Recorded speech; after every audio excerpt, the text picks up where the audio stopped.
Bismillahirrahmanirrahim. Assalamualaikum warahmatullahi wabarakatuh. Selamat datang dalam kelas dasar-dasar pembangunan sosial.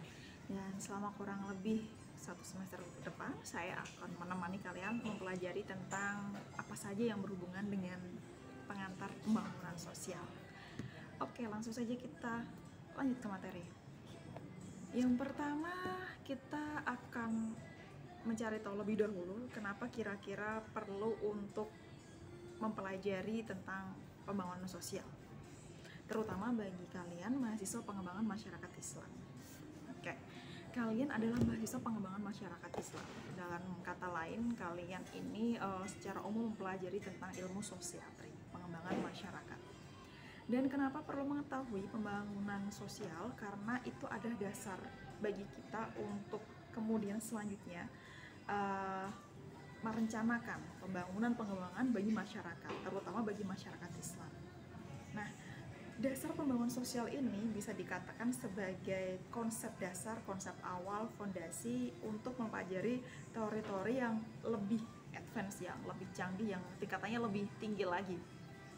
Jadi ini bisa dikatakan sebagai gerbang atau pintu utama bagi kalian yang akan mempelajari mengenai berbagai macam ilmu, berbagai macam teori tentang pengembangan dan pemberdayaan masyarakat.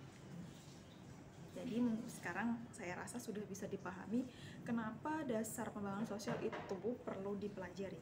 Karena ini adalah modal awal atau bekal awal kalian untuk mempelajari pengembangan masyarakat. Oke, kenapa pembangunan sosial? Kenapa pembangunan sosial itu perlu dilakukan, perlu dilaksanakan? Jadi yang pertama, karena pembangunan yang kita ketahui saat ini itu lebih berfokus atau lebih berorientasi pada pengembangan ekonomi. Selalu pengembangan ekonomi. Karena sebagian besar dari kita itu masih berperspektif bahwa pengembangan ekonomi itu bisa menunjukkan bahwa pembangunan itu telah dilakukan dengan baik. Padahal pengembangan ekonomi tidak satu-satunya bisa menjadi output yang harus dilakukan dalam setiap kegiatan atau proses pembangunan. Yang kedua, pembangunan sosial itu menjadi bagian dari perubahan sosial yang ditujukan untuk meningkatkan kesejahteraan penduduk secara menyeluruh dengan menggabungkan proses pembangunan ekonomi yang dinamis. Jadi membicarakan pembangunan sosial itu tidak bisa terlepas dari variabel lain, terutama dari pembangunan ekonomi. Tapi dalam pembangunan sosial ini, pembangunan penduduk itu, pembangunan masyarakat, peningkatan kesejahteraan itu lebih bersifat dinamis. Jadi tidak kaku hanya berfokus pada pembangunan ekonomi saja, tapi ada banyak variabel lain yang perlu dibangun, tidak hanya pembangunan ekonomi. Kemudian yang ketiga, peran pemerintah mewujudkan kesejahteraan masyarakat melalui instrumen kebijakan, kelembagaan, dan SDM. Nah, dalam pembangunan sosial, peran pemerintah itu sangat penting karena pemerintah itu memegang kunci dalam instrumen kebijakan, kemudian tentang peran kelembagaan, dan juga SDM yang mereka miliki untuk pembangunan sosial. Jadi pembangunan sosial ini erat kaitannya dengan peran pemerintah dalam mewujudkan kesejahteraan masyarakat. Karena pemerintah memiliki alat-alat, faktor-faktor yang bisa digunakan untuk menyelenggarakan pembangunan sosial. Kemudian kita berlanjut kepada definisi pembangunan sosial atau social development. Oke. Baik. Pembangunan sosial itu, kalau menurut Darmawan, merupakan proses dinamis prosesnya, jadi tidak kaku, tidak absolut. Proses ini berfokus pada transformasi sosioekonomi kultural yang secara sengaja dan terencana dijalankan untuk mengubah status kemajuan pada sebuah entitas sosial.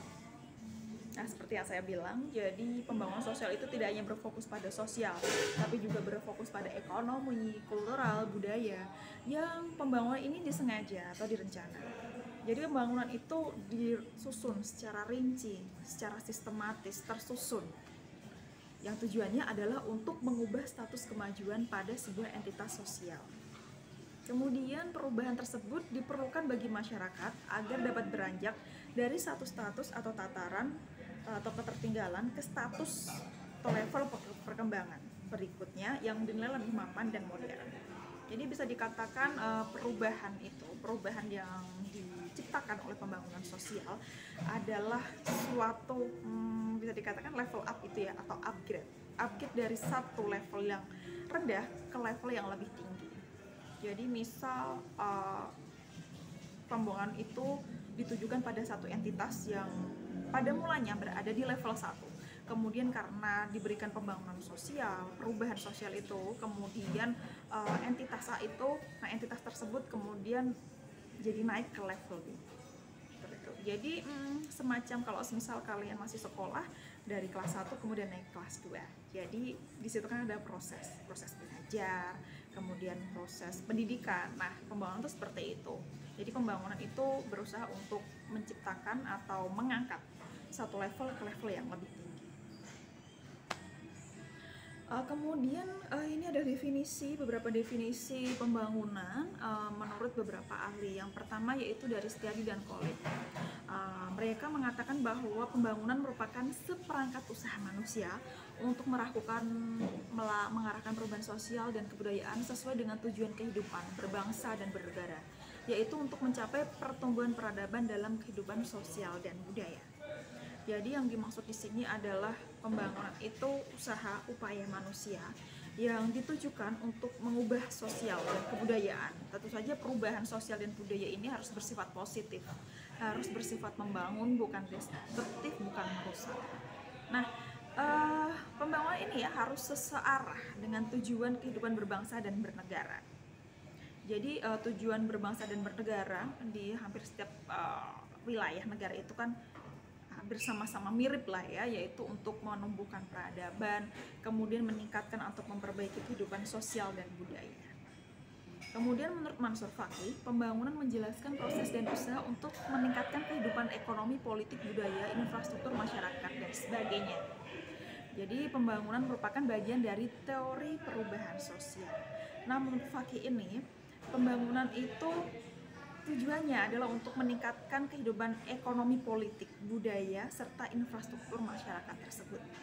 Di sini Faki lebih mengeksplorasi bahwa pembangunan itu tidak hanya berada dalam satu bidang saja, tidak hanya dalam bidang ekonomi, tidak hanya dalam bidang sosial, tapi secara menyeluruh, bahkan hampir di seluruh aspek kehidupan.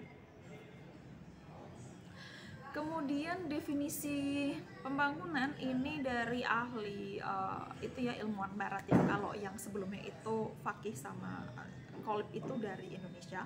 Kita mempelajari definisi pembangunan dari luar, dari Aston. Aston itu mengatakan bahwa pembangunan adalah upaya untuk meningkatkan taraf hidup serta merealisasikan potensi yang ada secara sistematis. Oke, seperti yang sebelumnya, yaitu meningkatkan taraf hidup, mengupgrade level. Kemudian proses sistemik itu terdiri dari 3 unsur. Yang pertama yaitu bahan masukan konservasi, yang kedua adanya proses konservasi, yaitu wahana untuk mengolah bahan masukan, dan yang ketiga output sebagai hasil dari proses konservasi yang dihasilkan. Oke, saya jelaskan satu persatu terlebih dahulu, yaitu input. Input itu masukan. Masukan ini bisa saja terdiri dari masalah. Masalah apa sih yang perlu diselesaikan dalam pembangunan itu?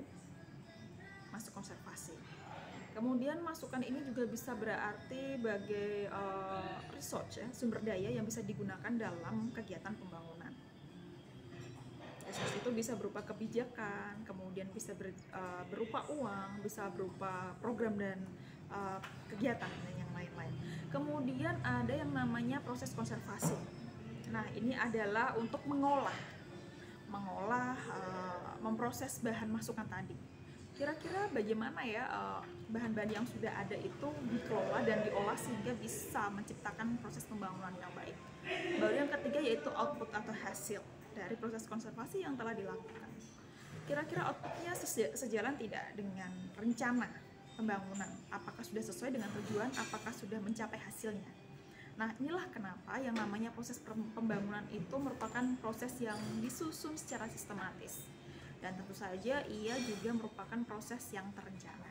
Jadi tidak serta-merta ayo pembangunan kemudian melakukan kegiatan, tidak, tapi pembangunan itu proses yang disusun secara sistematis, kemudian terencana, sehingga jelas input, proses, dan outputnya itu tadi apa saja. Kemudian menurut Johan Galton, pembangunan adalah upaya untuk pemenuhan kebutuhan dasar manusia, baik secara individual maupun kelompok, dengan cara-cara yang tidak menimbulkan kerusakan, baik yang terhadap kehidupan sosial maupun lingkungan sosial. Nah, ini yang seringkali kita lewatkan ya, bahwa yang nama pembangunan itu tidak seharusnya menimbulkan kerusakan.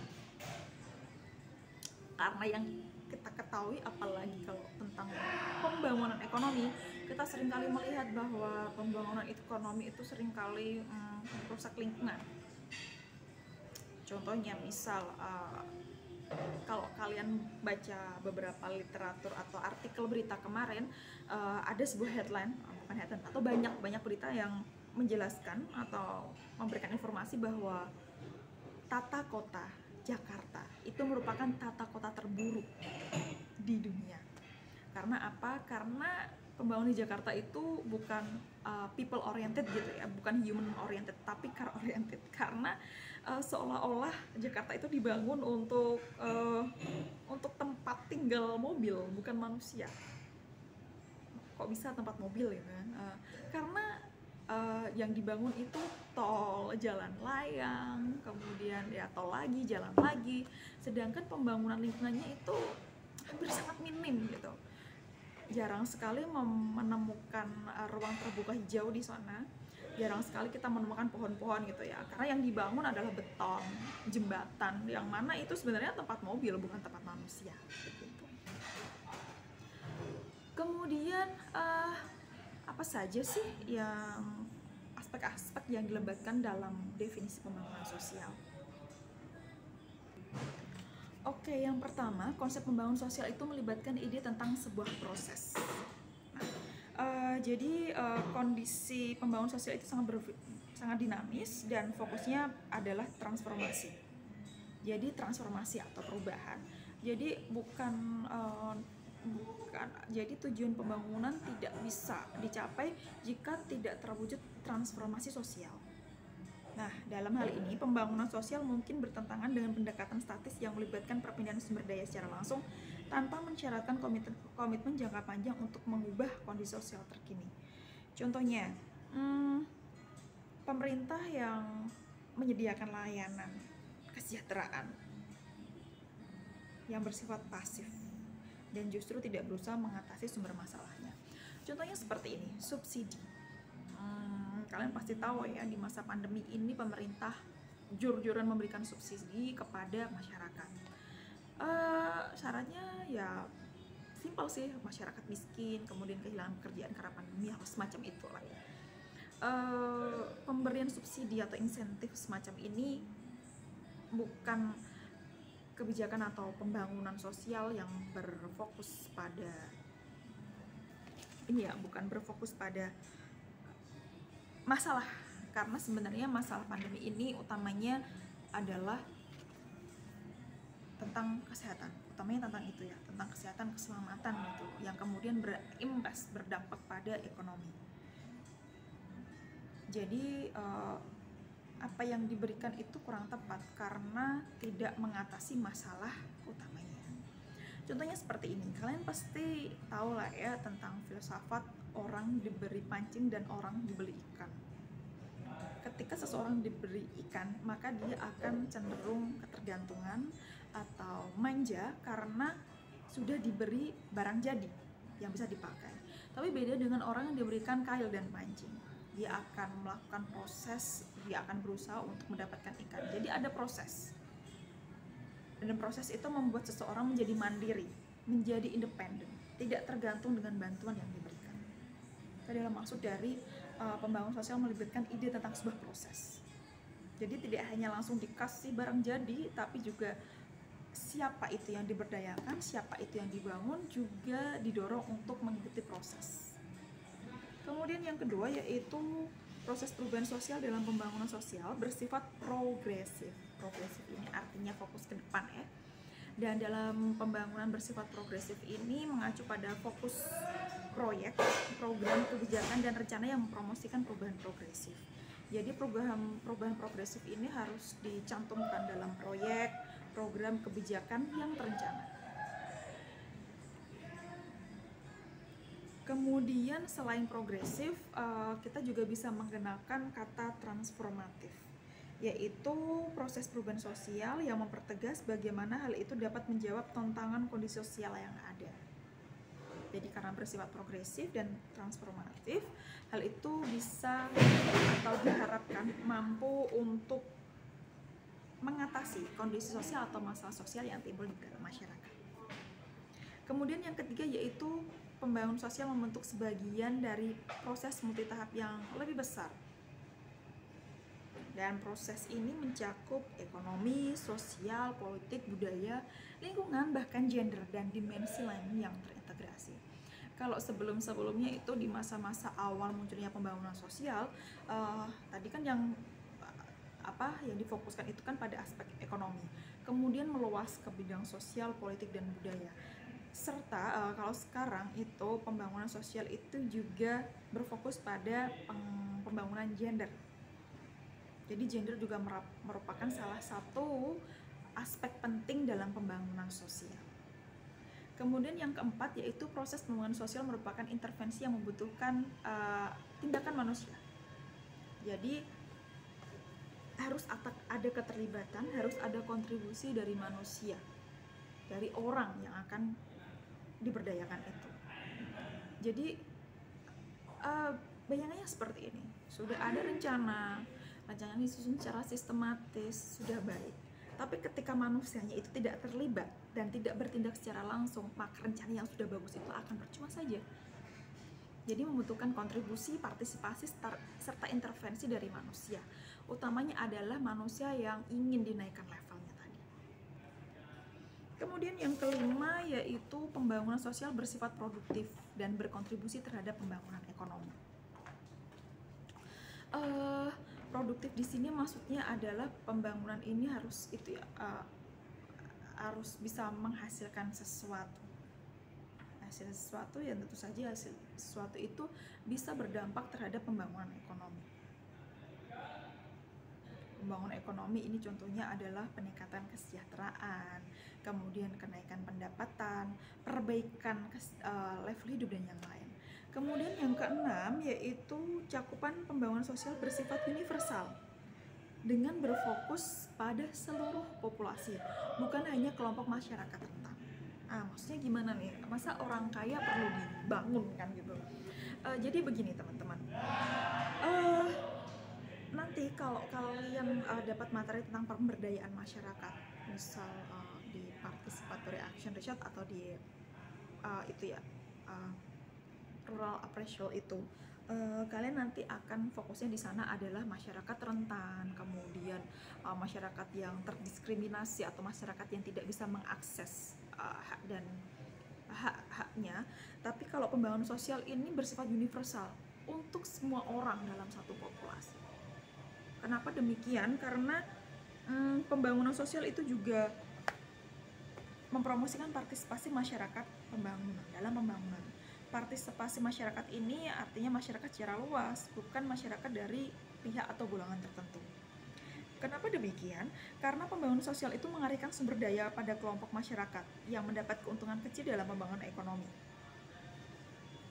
Tapi masyarakat yang tidak mendapatkan masyarakat yang katakanlah masyarakat yang sudah memiliki taraf hidup baik gitu ya, kalau kalangan elit itu juga perlu dibangun. Contohnya seperti ini, kebijakan inklusif. Kebijakan inklusif itu kan contohnya adalah kebijakan ini ya untuk disabilitas. Oke, tentu yang diberdayakan adalah para penyandang disabilitas yang memiliki keterbatasan, tidak seperti orang pada umumnya gitu. Tapi untuk mewujudkan situasi atau kondisi inklusif ini tadi, kita tidak bisa hanya melibatkan orang-orang yang memiliki disabilitas. Tentu saja kita harus melibatkan orang-orang yang lain, orang-orang yang katakanlah tidak non-disabilitas gitu ya. Bagaimana kita bisa mewujudkan kebijakan inklusif jika orang yang lain itu tidak dilibatkan? Maka dari itu, untuk bisa mewujudkan kebijakan-kebijakan pembangunan sosial, tidak hanya orang yang rentan, tapi juga semua itu perlu dibangun, perlu diberikan pemahaman, perlu disadarkan, perlu diedukasi bahwa yang namanya suatu masalah itu juga akan bisa berimbas untuk tidak hanya kalangan rentan, tapi juga untuk semua kalangan. Kemudian yang ketujuh yaitu pembangunan sosial bertujuan untuk mempromosikan kesejahteraan sosial manusia. Jadi memang pembangunan sosial itu salah satu tujuannya adalah untuk meningkatkan kesejahteraan sosial manusia.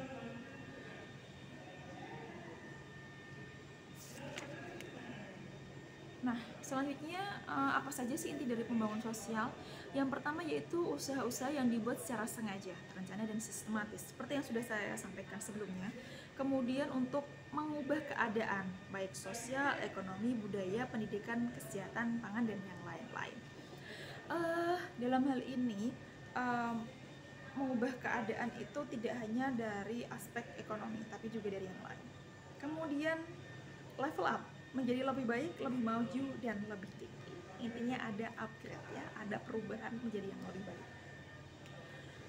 Nah, menurut Pak Iva, pembangunan sosial adalah peningkatan kapasitas individu untuk terus bekerja bagi kesejahteraan mereka dan masyarakat. Nah, di sini ada perspektif lain ya, bahwa pembangunan sosial itu meningkatkan kapasitas individu. Ketika kapasitas individu itu meningkat, berkembang, maka dia akan bisa terus bekerja bagi kesejahteraan dirinya sendiri dan juga untuk masyarakat. Ketika seseorang berkembang, dia bisa mengoptimalkan potensinya, maka hal itu akan berdampak tidak hanya bagi dirinya sendiri, tapi juga orang-orang di sekitarnya. Ini definisi pembangunan sosial yang lain, seperti Omer, yaitu proses mengintegrasikan, menyeimbangkan, dan menyatukan pembangunan sosial ekonomi dalam masyarakat. Kemudian menurut Asphalter dan Singh, pembangunan sosial adalah perubahan yang terencana dan terarah yang memberdayakan manusia untuk mendapatkan kebahagiaan, kepuasan, dan hidup damai.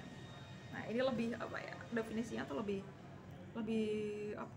sesuatu yang agak susah diukur ya, karena kan kebahagiaan, kepuasan, dan hidup damai itu sejauh ini sepertinya tidak ada alat ukur atau indikator yang bisa menilai itu gitu.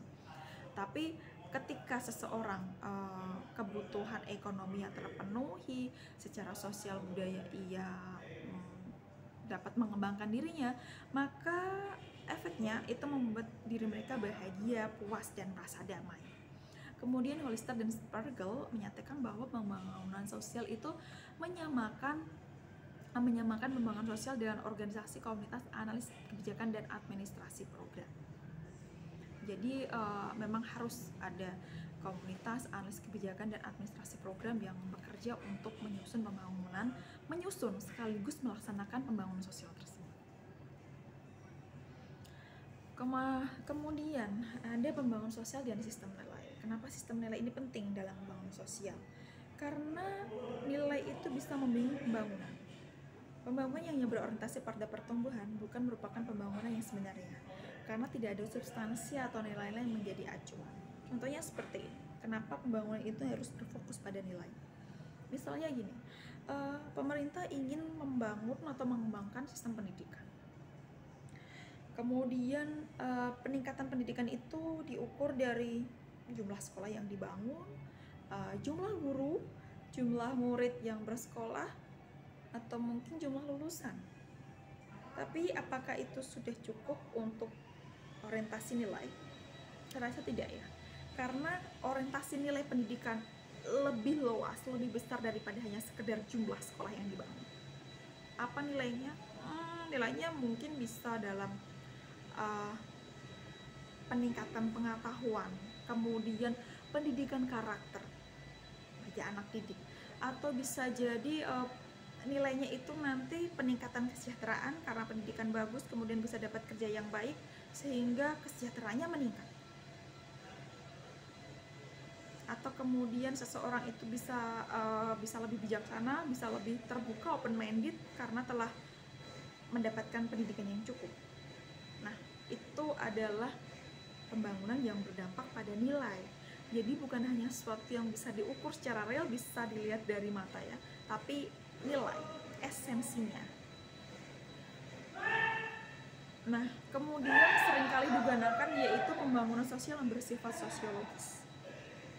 Kenapa kita perlu melihat pembangunan dari aspek sosiologis? Karena namanya juga sosial ya, harus kita gunakan pendekatan sosiologis juga. Yang pertama yaitu dari struktur, kultur, dan proses sosial. Mari kita breakdown satu-satu. Yang pertama struktural, yaitu pola hubungan, terutama hubungan kekuasaan antara kelompok sosial.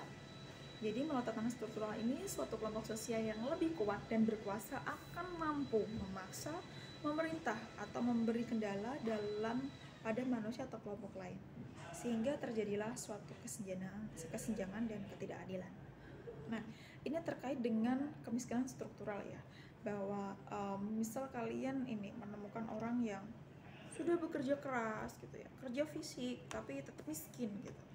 Nah, ini bukan karena orang miskin itu malas ya, tapi lebih karena faktor struktural. Ada kok orang yang berangkat subuh pulang malam, kerja banting tulang kan, secara fisik pikiran semua diperas gitu, tapi dia tak kunjung kaya. Yaitu tadi karena masa struktural. Ada struktur yang tidak bisa digapai oleh masyarakat miskin tersebut, sehingga pada akhirnya mereka tetap berakhir miskin. Jadi bukan kesalahan orang miskin yang dia selalu miskin ya. Kalau misal kalian lihat mungkin tulisan gitu yang motivasi atau quotes gitu yang ininya seperti ini, lahir miskin itu takdir, nasib, tapi mati miskin itu adalah bodohan. Saya tidak setuju sih, karena banyak orang miskin yang sudah bekerja keras tapi akhirnya mereka juga mati. Apakah mereka bodoh dan malas? Enggak kok, ya itu tadi karena faktor struktural, dan itu sulit sekali diubah. Kemudian faktor dari aspek kultural. Jadi aspek kultural ini artinya adalah pola perilaku manusia dalam masyarakat yang ditentukan oleh kebudayaannya. Nah, kita lihat budaya di Indonesia itu seperti apa. Apakah ia berpengaruh terhadap pembangunan sosial? Jelas, contohnya budaya gotong royong. Budaya gotong royong yang saat ini sepertinya makin terkikis ya, apalagi yang sudah ada di kota-kota besar.